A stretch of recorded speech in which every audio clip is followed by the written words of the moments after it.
Hey everybody, this is Jay Black, and one of the things that I get a lot of when I perform is people coming up after the show and asking me, how do I become a stand-up comic? And the answer is, you just become a stand-up comic. There's like no course that you have to take. There's no certificate that you get. You don't send away to the USDA and they send you like a certified you are now a comedian. You just get up and start doing open mics. So if you've done that, great, keep watching. If you haven't done that, leave now, go do a bunch of open mics and then come back. Because what I'm about to do is, over the course of the next 10 weeks or so, I'm gonna give you a little bit of advice on how to become a better comedian. I'm not going to give you advice on how to be a comedian, because the only way you can do that is actually by doing it. Let's talk about the very first thing I notice that open micers do that they shouldn't do, and that's oversell a premise.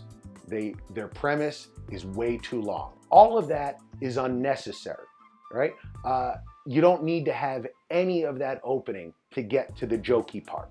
If I tell a story about myself, and believe me, I'm a narcissist, and if you're doing stand-up comedy, I'm just going to go out on a limb and say you're a narcissist too, you think everything that comes out of your mouth needs to be heard by people. So you don't even think the story about yourself has too much opening.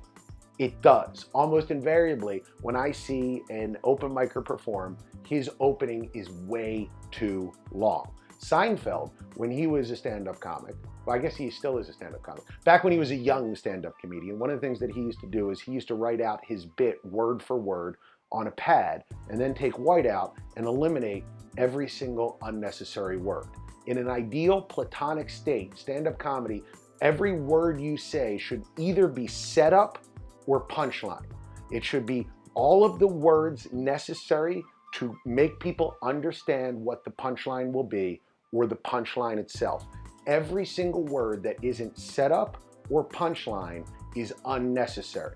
If you have a friend at work who's a mess, if that isn't necessary for the story you're about to tell about them, you don't need it, right? You should take a look at every single one of your jokes and say, is this description necessary?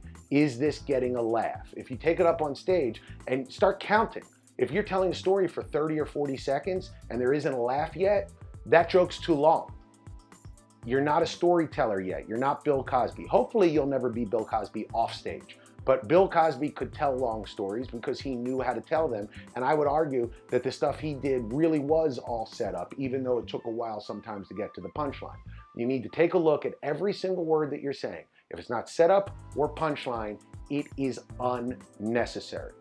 You cut out those words, I guarantee you, the next time you get up on stage, it will be a better set. The best example I can give you of this is Louis Anderson. Before he was on Baskets, he was a great stand-up comic, and he actually had one of the shortest, best constructed jokes I've ever seen. Now, he's a bigger guy. He gets up on stage and he says, I was never good at sports.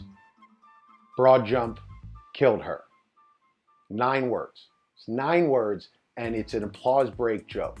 He cut out literally every other thing in the joke except the necessary parts. You don't need to go into your childhood. You don't need to go into your problems with food or your problems with your size. All of that is evident.